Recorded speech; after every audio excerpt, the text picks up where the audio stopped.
अस्सलाम वालेकुम। आज हम Allama Iqbal open university introduction to business mathematics code 1349 chapter number 2 जो हमने स्टार्ट किया हुआ है। लास्ट लेक्चर में हमने चैप्टर नंबर 2 की जो एक्सरसाइज है उसके फर्स्ट 3 क्वेश्चंस कवर कर लिए थे। आज के इस लेक्चर में न्यूमेरिकल क्वेश्चन स्टार्ट करने हैं, यानी कि आपका क्वेश्चन नंबर 4 स्टार्ट करना है। क्वेश्चन नंबर 4 में देखें क्या लिखा हुआ है। Price of 1 kg oranges is ₹50, यानी कि 1 kg ऑरेंजेस है। 1 kg ऑरेंजेस का मतलब क्या है कि 1 किलो माल्टे हैं और उनकी कीमत है ₹50, ठीक है। यानी कि 1 किलो माल्टों की कीमत कितनी है? ₹50। Find the selling price if they all are sold at the profit of ₹40। हाँ, 14%। वो कह रहे हैं कि आपने सेलिंग प्राइस फाइंड करनी है कि वो इस हिसाब से आपने सेलिंग प्राइस फाइंड करनी है कि उनके ऊपर जो प्रॉफिट अर्न किया गया है वो 14% है। अब इस क्वेश्चन में अगर आप देखें तो बेसिकली हमारे पास दो वैल्यूज़ गिवन है। कौन कौन सी? एक हमारे पास है कॉस्ट प्राइस। सेलिंग प्राइस हमें नहीं पता, वो तो हमने क्या करनी है, मालूम करनी है, ठीक है। हमारे पास एक है कॉस्ट प्राइस और एक है हमारे पास रेट ऑफ प्रॉफिट। अब कॉस्ट प्राइस और रेट ऑफ प्रॉफिट को यूज़ करके हमने सेलिंग प्राइस फाइंड करनी है। और एग्जांपल्स में भी इस टाइप के क्वेश्चंस आप कवर कर चुके हैं, जिसमें हम क्या करते हैं, कॉस्ट प्राइस और रेट ऑफ प्रॉफिट से सेलिंग प्राइस फाइंड आउट करते हैं, ठीक है। तो ये मैंने सॉल्व कर दिया है और इसको अब मैं आपको एक्सप्लेन कर देती हूँ, ठीक है। अब देखें कि इसमें हमारे पास हमने सबसे पहले लिखना है सॉल्यूशन, फिर हमने लिखना है price of 1 kg oranges is ₹50। ये क्वेश्चन के अंदर ही गिवन था, इसमें से कुछ भी हमने अभी तक नहीं लिखा, ठीक है। प्राइस ऑफ 1 kg ऑरेंजेस क्या था? क्वेश्चन के अंदर खुद ही गिवन था।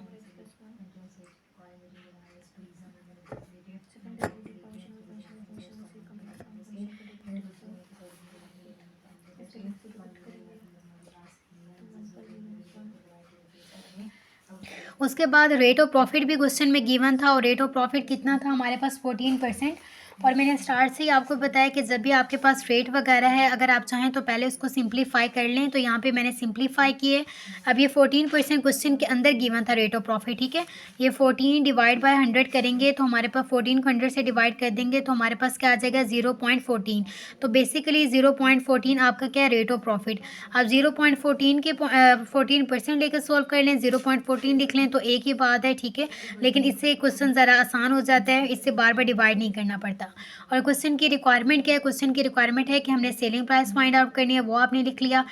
सेलिंग प्राइस को फाइंड आउट करने का फार्मूला क्या होता है? S=C/1 + R और ये ब्रैकेट क्लॉज। अब मैंने इस तरीके से लिखा है, S stands for selling price. आपने पूरा अपनी बुक के ऊपर फार्मूला लिखना है। सेलिंग प्राइस इक्वल टू का साइन और C stands for cost price. 1 ये 1 है और R का मतलब क्या? रेट ऑफ प्रॉफिट, ठीक है।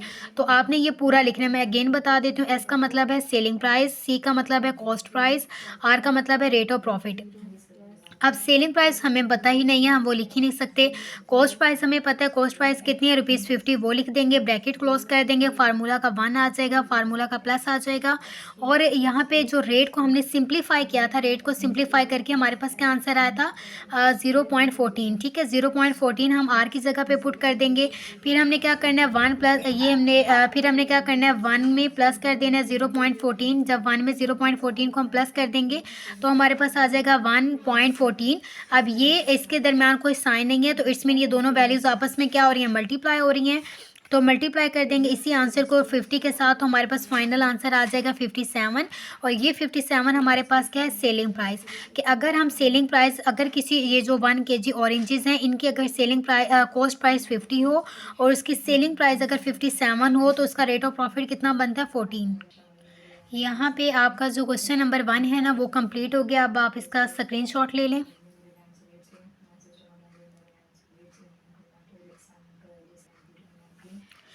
क्वेश्चन नंबर 2 में लिखा हुआ है, a person sold house at rupees 3 lakh on the profit of ₹20%, calculate the cost of the house.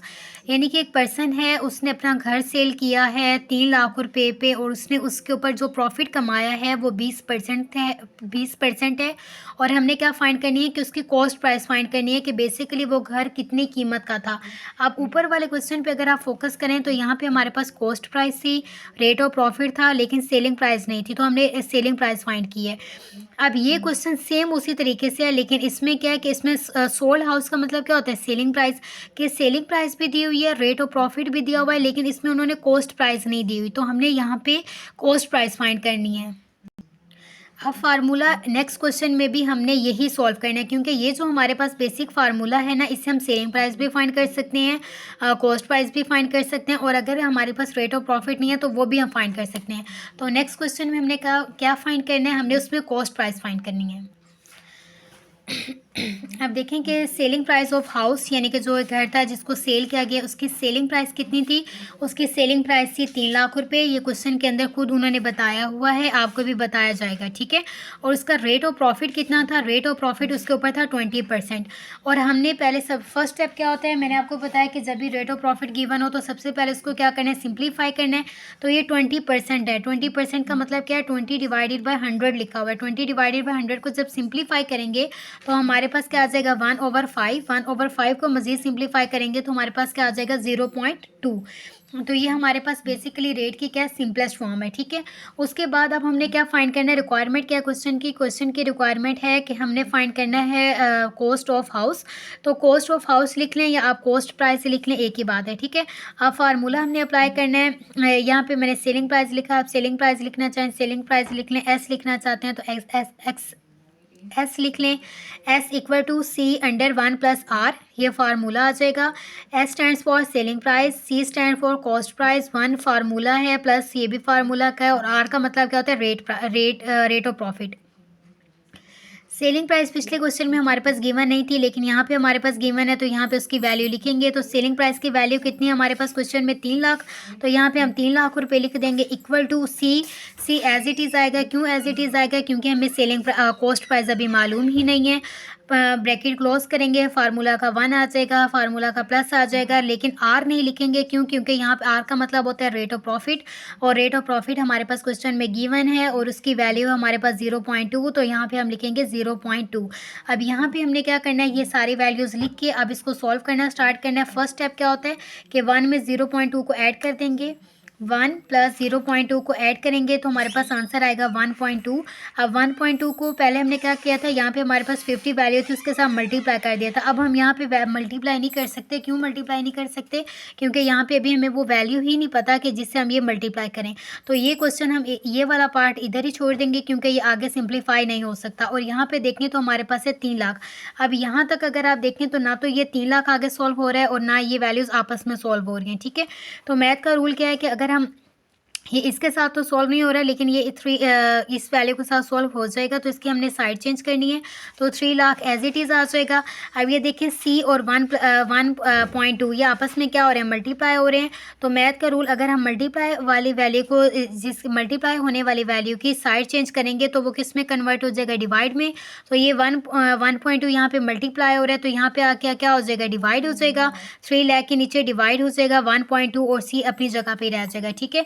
अब ये 3 लाख हमारे पास कितनी थी, सेलिंग प्राइस थी 3 लाख, और हमारे पास अब आंसर क्या 1.2, तो इनको डिवाइड करके हमारे पास आंसर आ रहा है 2,50,000, ठीक है। अब ये 2,50,000 इक्वल टू सी।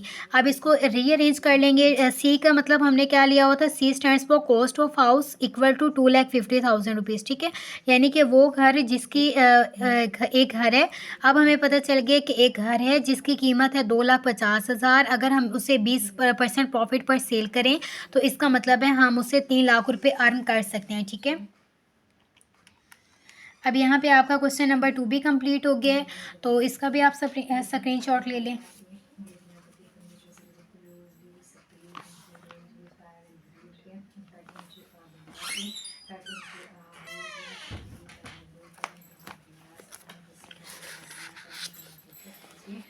अब देखिए कि आपका क्वेश्चन नंबर 3 में क्या लिखा हुआ है, a ring was sold for ₹980 on 2% loss, find the cost price of the ring.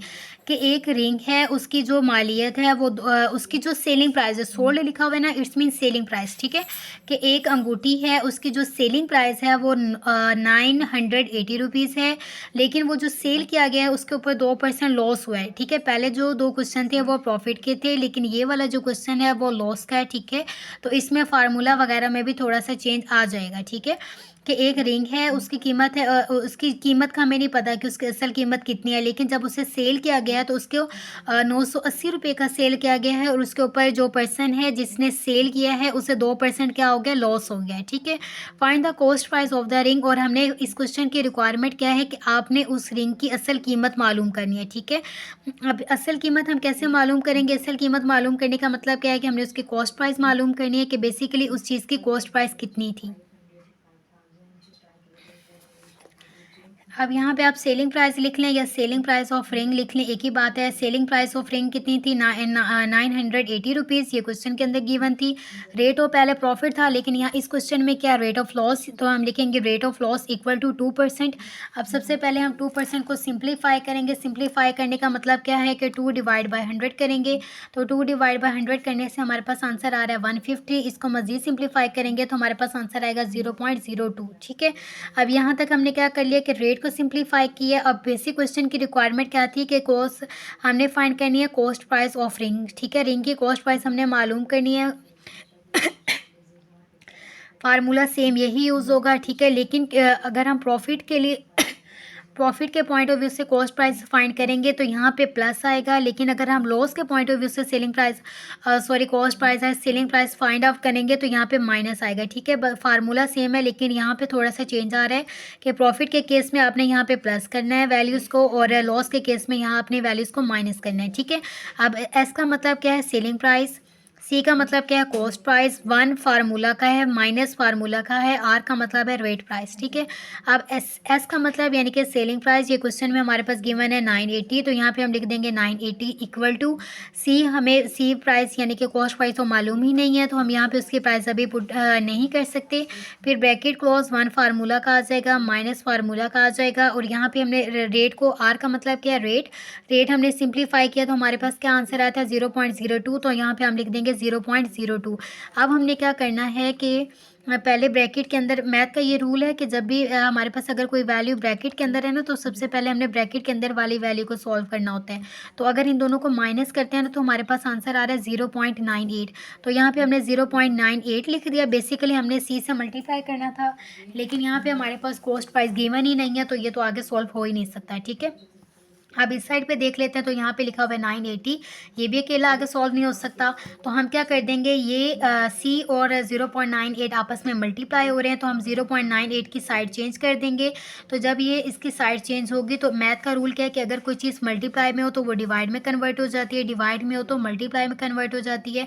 क्योंकि 0.98 यहाँ पे मल्टीप्लाई हो रहा है सी से, तो जब इसकी साइड चेंज हो जाएगी तो ये डिवाइड में चला जाएगा। ठीक है, तो 980 डिवाइडेड बाय 0.98 हो जाएगा। तो ये देखें 980 को डिवाइड कर दें, 980 को डिवाइड करेंगे 0.98 पे, तो हमारे पास आंसर आएगा ₹1000। ठीक है, तो यहाँ पे हम लिखेंगे 1000 इक्वल टू सी, यानी कि जो हमारे पास कॉस्ट प्राइस ऑफ रिंग है वो कितनी है? ₹1000। अब इसी आंसर को हम रीअरेंज करके लिख देंगे, तो हम लिखेंगे cost price of ring equal to ₹1000। ठीक है, अब ये देखिए इस क्वेश्चन में भी कोई फ़र्क नहीं है, बस इतना फ़र्क आता है कि अगर प्रॉफिट का केस है तो प्लस आ जाएगा, लॉस का केस है तो माइनस आ जाएगा। फार्मूला कॉस्ट प्राइस के लिए और सेलिंग प्राइस के लिए सेम रहेगा।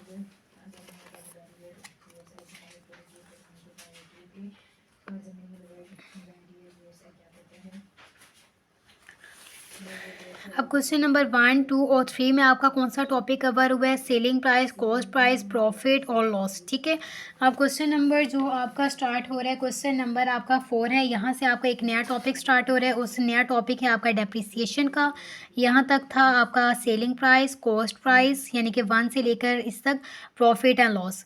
अब यहाँ पे आपका जो है नया टॉपिक है डेप्रिसिएशन, और इसमें भी डेप्रिसिएशन है, और यहाँ पे फिर आपका नया टॉपिक चेंज हो रहा है। ठीक है, तो इन 2 क्वेश्चन में आपके डेप्रिसिएशन वाले क्वेश्चन है, और इसमें फर्स्ट क्वेश्चन है डेप्रिसिएशन के पॉइंट ऑफ व्यू से ये फर्स्ट क्वेश्चन है, और वैसे आपका अगर ओवरऑल देखें तो ये फोर्थ क्वेश्चन बन रहा है। और इसमें क्या लिखा हुआ है?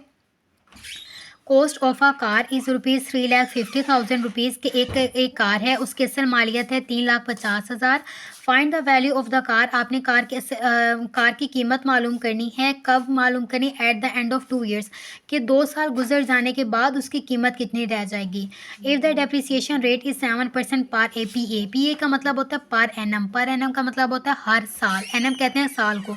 पर एनम लिखा हो या पर ईयर लिखा हो, एक ही मतलब है, ठीक है। कि एक कार जिसकी कीमत 3,50,000 है, प्रेजेंट में इस साल उसकी कीमत कितनी है, 3,50,000, लेकिन 2 साल के बाद उसकी कीमत क्या हो जाएगी, कम हो जाएगी। और वो कीमत कितनी कम हो जाएगी वो हमने बतानी है। और रेट और परसेंटेज उन्होंने बता दिया 7% पर एनम, यानी कि हर साल जितने परसेंट से उसकी कीमत कम होगी वो है 7%। अब देखिए कॉस्ट ऑफ कार कितनी है, ₹3,50,000, वो हम लिख देंगे। डेप्रिसिएशन का रेट यहाँ पे गिवन है, और रेट ये डेप्रिसिएशन नहीं है, ये डेप्रिसिएशन का रेट है। डेप्रिसिएशन की अमाउंट हमने खुद फाइंड आउट करनी है, ठीक है। डेप्रिसिएशन रेट है 7% पर ए, पी ए का मतलब है पर एनम, यानी कि हर साल उसके ऊपर जो डेप्रिसिएशन है वो 7% है। यानी कि इस कार जिसकी कीमत 3,50,000 है, हर साल इसकी 7% के हिसाब से कीमत कम होती जाएगी, ठीक है। और वो जो 7% के लिहाज से हर साल कीमत कम होगी, हमने बताना है कि 2 साल के बाद उस कार की कितनी कीमत बन जाएगी, ठीक है। तो रिक्वायरमेंट क्वेश्चन की क्या है कि value of car at the end of 2 years, ठीक है। ये हमने फाइंड आउट करना है। इसके लिए हम फार्मूला लगाएंगे। यहाँ पे हम लिखेंगे वैल्यू ऑफ कार, लिखना चाहें वो आप लिख लें, जस्ट वैल्यू लिखना चाहें वो आप लिख लें, ठीक है।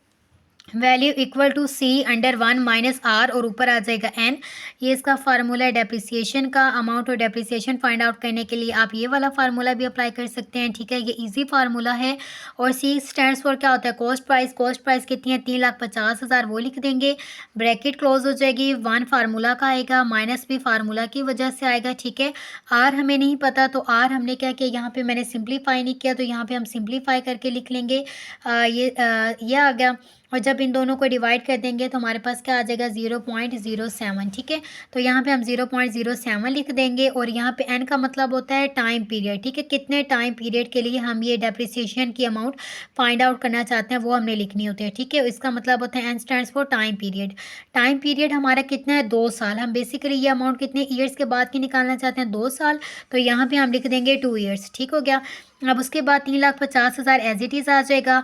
1 में से माइनस करेंगे पहले 0.02। मैंने आपको पहले भी बताया कि पहले हम कौन सी अमाउंट को सॉल्व करते हैं जो ब्रैकेट के अंदर हो, ठीक है। तो इनको सॉल्व करने से हमारे पास आंसर आता है 0.93। अब इसकी हमने क्या करना है, दो ऊपर जो लिखा है इसका मतलब है ये इसकी पावर है। इसको लेने का तरीका ये होता है कि ये जो आपके पास आंसर आया है इसको आपने, ये आपको जो साइन नज़र आ रहा होता है ना, इस पर आपने क्लिक करना है। तो इसका मतलब होता है इसकी पावर 2।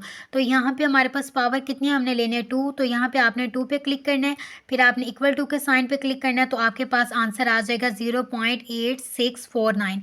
ये जो होता है ना बटन, इससे हम पावर लेते हैं, ठीक है। और ये कौन सी पावर लेने वाला होता है, ये अगर किसी चीज़ की पावर 2 हो ना, जैसे ये हमारे पास यहाँ पे वैल्यू लिखी हुई है, इसकी पावर 2 हमने फाइंड आउट की है, ठीक है। लेकिन अगर सपोज करें कि अब ज़रूरी तो नहीं है हर क्वेश्चन में आपके पास 2 साल, या सपोज करें यहाँ पे आपके पास 10 ईयर्स हो सकते हैं, 3 ईयर्स हो सकते हैं, कुछ भी ईयर्स हो सकते हैं, ठीक है। तो उस टाइम पे आप क्या पावर कैसे लेंगे, ठीक है, वो मैं आपको बता देती हूँ। कि देखें जब आप सॉल्व करेंगे ना, सपोज करते हैं कि आपके पास आंसर आ गया 0.93, ठीक है। लेकिन यहाँ पे ईयर्स हम सपोज कर लेते हैं कि यहाँ पे ईयर्स लिखा हुआ है 3। लेकिन जो मैंने अभी आपको ये बटन बताया तो ये किसके लिए है, ये पावर 2 लेने के लिए। लेकिन अगर आप अपनी पसंद की कोई पावर लेना चाहते हैं, यहाँ पे 2 नहीं लिखा हुआ, कोई और वैल्यू लिखी हुई है, तब आपने इस वाले बटन पे क्लिक करना है, ठीक है। अब ये जो बॉक्स है ना, यहाँ पे आप अपनी पसंद की पावर लिख सकते हैं। तो मैं यहाँ पे अगर 3 लिखना चाहूँ तो मैंने 3 लिख सकती हूँ, 4, 9, जो भी पावर लेना चाहती हूँ, जितने ईयर्स के हिसाब से लेना चाहती हूँ वो हम लिख सकते हैं। तो यहाँ पे मैंने 3 क्लिक किया तो यहाँ पे 3 शो हो रहा है, तो ये 3 के हिसाब से आ गए, ठीक है। लेकिन हमारे क्वेश्चन में कितने ईयर्स हैं, हमारे क्वेश्चन में सिर्फ 2 ईयर्स हैं। तो हमने इसकी 2 के पॉइंट ऑफ व्यू से पावर लेनी है, ठीक है। हमारा 1 में से 0.07 को माइनस करके आंसर आया था 0.93, और इसकी पावर हमने 2 ले ली थी, तो हमारे पास आंसर क्या आ गया 0.8649। तो हम लिख देंगे 0.8649, ठीक है। अब यहाँ पे अगर 0.8649 को इससे मल्टीप्लाई करें तो ये दोनों वैल्यूज़ आपस में मल्टीप्लाई हो सकती हैं। तो इन दोनों वैल्यूज़ को आपस में मल्टीप्लाई कर देंगे। 3 लाख आंसर को मैंने मल्टीप्लाई किया तो हमारे पास फाइनल आंसर आ रहा है 302715, ठीक है। तो ये मैंने यहाँ पे आंसर लिख दिया है कि यानी कि 2 साल के बाद उस कार जिसकी कीमत अभी इस प्रेजेंट में, ठीक है, प्रेजेंट में उस कार जिसकी कीमत अभी 3,50,000 है, अगर 2 साल उसके ऊपर डेप्रिसिएशन चार्ज होती रहे और 2 साल इस हिसाब से डेप्रिसिएशन चार्ज होती रहे कि हर साल 7% उसकी मालियत में कमी आए, तो 2 साल के बाद उस कार की कीमत कितनी बन जाएगी, 3,02,715 रुपये।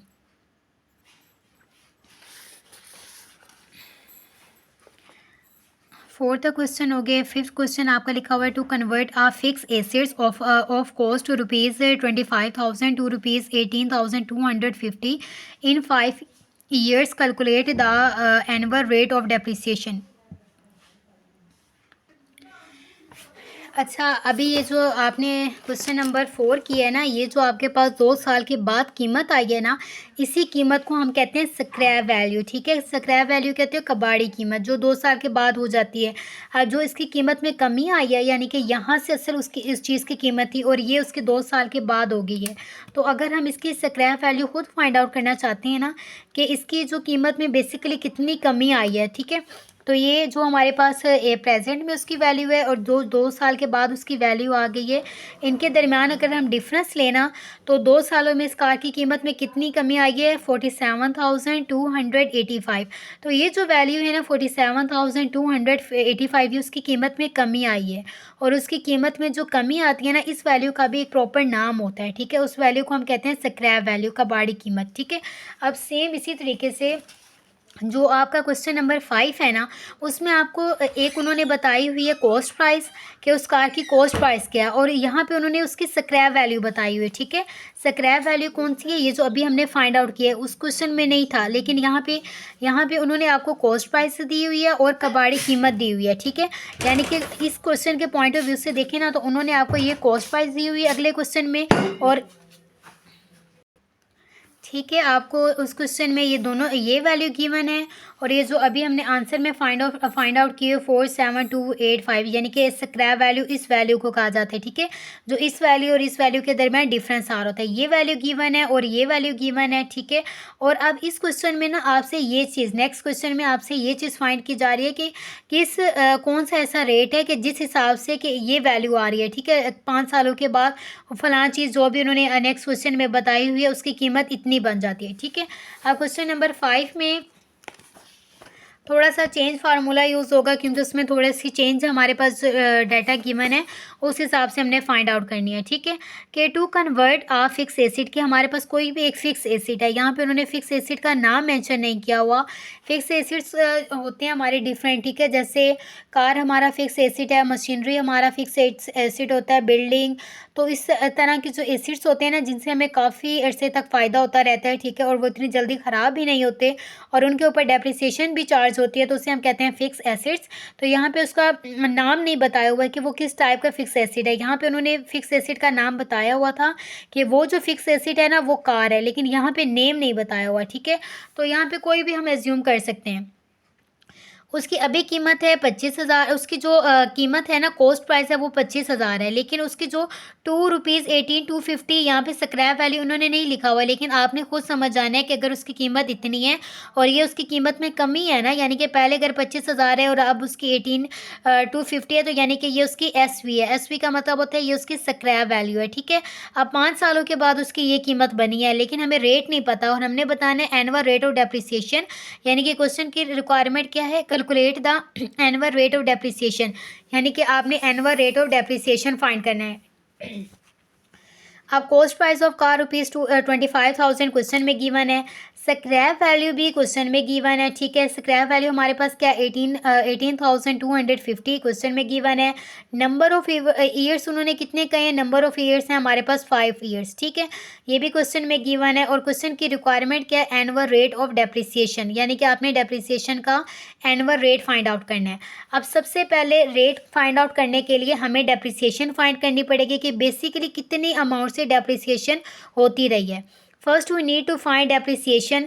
डेप्रिसिएशन को फाइंड आउट करने के लिए यहाँ पे जो फार्मूला यूज़ होगा वो C minus SV divided by L। हमने जो किसी भी चीज़ को फाइंड आउट करने के लिए फार्मूला यूज़ करना होता है ना, वो अपने डाटा के मुताबिक यूज़ करना होता है कि हमारे पास किस नेचर का डाटा गिवन है। ठीक है, उन्हीं वैल्यूज़ को हमने यूज़ करके फिर फार्मूला में लगाना होता है। अब यहाँ पे C का मतलब क्या है, कॉस्ट प्राइस, और SV का मतलब क्या है, स्क्रैप वैल्यू, और L का मतलब क्या होता है, लाइफ। इस लाइफ को एस्टिमेटेड लाइफ कहा जाता है। ठीक है, तो सी का मतलब क्या है, कॉस्ट प्राइस। कॉस्ट प्राइस हमारे पास क्वेश्चन में गिवन है 25,000, हम 25,000 लिख देंगे, माइनस का साइन आ जाएगा फार्मूला की वजह से। एस पी का मतलब क्या है, स्क्रैप वैल्यू। स्क्रैप वैल्यू भी क्वेश्चन में गिवन है 18,250, तो यहाँ पे आ जाएगा 18,250 और नीचे डिवाइड कर देंगे। एल का मतलब क्या, एस्टिमेटेड लाइफ, और एस्टिमेटेड लाइफ क्वेश्चन में कितने गिवन है, 5 ईयर्स, तो यहाँ पे आ जाएगा 5। आपने 25,000 में से 18,250 को माइनस करना है, आंसर आएगा 67,050। अब इस 67,050 को लाइफ पे डिवाइड कर देना है। लाइफ हमारे पास कितनी है, 5 ईयर्स, तो इन दोनों वैल्यूज़ को जब डिवाइड करेंगे तब हमारे पास आंसर आएगा 1350, यानी कि 1350। अब ये हमारे पास वैल्यू है डेप्रिसिएशन की, लेकिन क्वेश्चन की रिक्वायरमेंट क्या है कि हमने एनुअल डेप्रिसिएशन रेट फाइंड करना है, ठीक है। अब इससे नेक्स्ट स्टेप फाइंड आउट होगा उसका एनुअल रेट ऑफ डेप्रिसिएशन का फार्मूला है, डेप्रिसिएशन रेट बराबर होता है depreciation divided by cost minus scrap value. अब ये जो ऊपर वाली हमने डेप्रिसिएशन की वर्किंग की है ना, यहाँ से यहाँ तक, वो हमने इस अमाउंट को फाइंड आउट करने के लिए किया है, ठीक है, क्योंकि डेप्रिसिएशन रेट हम कभी भी फाइंड नहीं कर सकते जब तक हमारे पास डेप्रिसिएशन ना गिवन हो। और क्वेश्चन के डाटा में देखें तो हमारे पास डेप्रिसिएशन गिवन नहीं थी, ठीक है। तो सबसे पहले हमने डेप्रिसिएशन को फाइंड आउट किया, अब उसकी डेप्रिसिएशन की वैल्यू हमारे पास आ गई है, ठीक है। कॉस्ट प्राइस पहले से हमारे पास गिवन थी, स्क्रैप वैल्यू भी गिवन थी। अब हम क्या कर सकते हैं, डेप्रिसिएशन रेट को ईजिली फाइंड आउट कर सकते हैं। अब फार्मूला के अंदर वैल्यूज़ को पुट कर देंगे। डेप्रिसिएशन का आंसर क्या आया था, 1,350 वो लिख देंगे। डिवाइड है, कॉस्ट प्राइस हमारी है 25,000 और स्क्रैप वैल्यू हमारी क्या 1820। इनको अब 25,000 में से 1820 को माइनस करेंगे, हमारे पास आंसर आएगा 6750, ठीक है। अब ऊपर हमारे पास क्या 1350, जब हम 1350 को डिवाइड कर देंगे 6750 पे, तब हमारे पास आंसर आ जाएगा 0.02। अब ये हमारे पास डेप्रिसिएशन का रेट है।